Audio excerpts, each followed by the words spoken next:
Em 1981, o Brasil criou uma lei ambiental. E olha, foi uma lei tão à frente do seu tempo que os princípios dela continuam a moldar o país até hoje.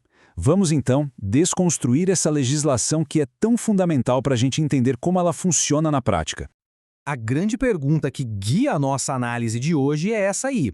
Porque a Política Nacional do Meio Ambiente do Brasil não é só um documento legal, sabe? É uma resposta bem ambiciosa e muito bem estruturada para esse desafio enorme. Para a gente entender essa lei complexa, vamos quebrar ela em 5 partes. A gente começa com o plano geral, depois define os termos mais importantes, aí a gente vê quem é que está no comando, quais são as ferramentas usadas e, para fechar, o princípio essencial do poluidor-pagador. Ok? Primeira parte. O Plano Ambiental do Brasil. Toda grande lei tem uma missão, né? Um porquê que move tudo. Vamos descobrir qual é o dessa aqui. Essa citação do artigo 2º, ela é basicamente a alma da lei. Numa época em que desenvolvimento e meio ambiente eram vistos quase como inimigos, essa lei veio com uma ideia bem radical, que eles não só podem, como devem caminhar juntos. E essa missão toda se apoia em alguns pilares bem fortes. Primeiro, a lei declara que o meio ambiente é um bem público, ou seja, pertence a todo mundo. A partir daí, os outros princípios fazem todo sentido. Usar os recursos de forma inteligente, proteger os ecossistemas, controlar a poluição e, algo fundamental, promover a educação ambiental para que todo mundo participe dessa proteção. Vamos para a segunda parte, definindo os termos-chave. Para uma lei funcionar, todo mundo tem que falar a mesma língua, certo? Então vamos ver como a legislação define seus conceitos mais importantes. A lei começa com uma definição bem ampla e poderosa de meio ambiente. Não são só as árvores e os rios, não. É o sistema inteiro, interconectado de forças físicas, químicas e biológicas que governam a vida. A definição de poluição também é muito inteligente. Não é só sobre soltar fumaça. A lei define poluição pelo impacto negativo que ela causa, seja na saúde das pessoas, na economia ou na natureza. Resumindo, se causa dano, é poluição. Simples assim. Tá, e quem pode ser considerado um poluidor?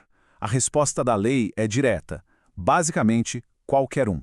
A definição é de propósito bem abrangente, para garantir que ninguém, nem indivíduos, nem empresas, nem mesmo o próprio governo, possa escapar da sua responsabilidade. Certo, já temos a missão e as definições. Mas quem é que garante que tudo isso vai sair do papel? É aí que entra a seção 3, que nos apresenta o CISNAMA, o sistema que dá vida a essa política toda. O ideal é pensar no CISNAMA não como um órgão único, mas como se fosse o sistema nervoso da política ambiental. Ele conecta e coordena as ações dos governos federal, estaduais e municipais, para garantir que todo mundo trabalhe junto pela proteção do meio ambiente. E essa estrutura funciona assim, ó. Lá no topo tem o Conselho de Governo, que assessora o presidente e define a grande estratégia.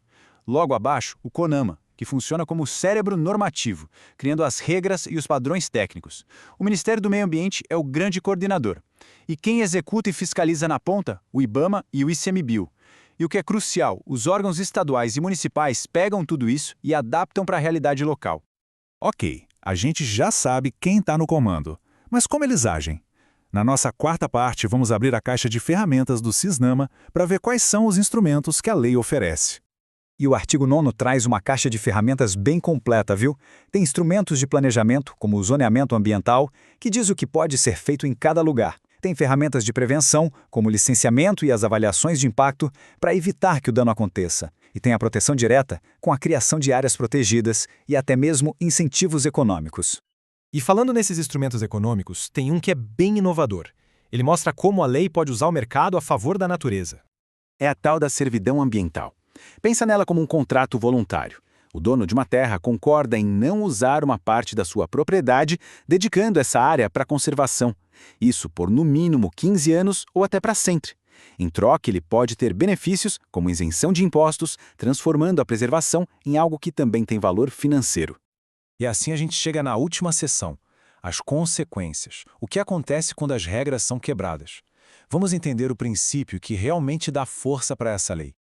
E aqui está, talvez o ponto mais forte da lei. A responsabilidade é objetiva. Mas o que isso significa? Significa que não importa se a poluição foi de propósito ou se foi um acidente. Se o dano aconteceu, o poluidor é obrigado a reparar. O foco é totalmente no resultado, não na intenção. É uma mudança de jogo. Essa comparação deixa bem clara a revolução que esse princípio causou. Antes, provar a culpa de alguém era um labirinto jurídico que, na maioria das vezes, deixava o dano ambiental sem reparo. Depois da lei, a regra ficou simples: causou o dano, tem que consertar. Isso mudou tudo no que diz respeito à responsabilização ambiental. E a obrigação de reparar o dano não é a única consequência, não.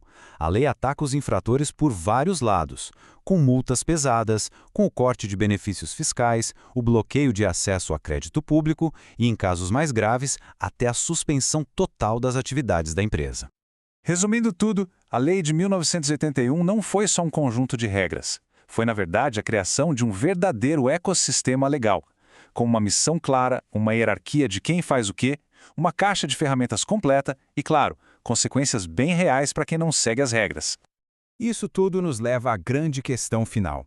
Como é que essa arquitetura jurídica, criada há mais de 40 anos, ainda consegue dar conta dos desafios ambientais de hoje, como a crise do clima e a perda de biodiversidade? Pois é, a base foi lançada lá em 1981, mas a resposta para essa pergunta, bom, ela está sendo escrita agora. A gente se vê na próxima.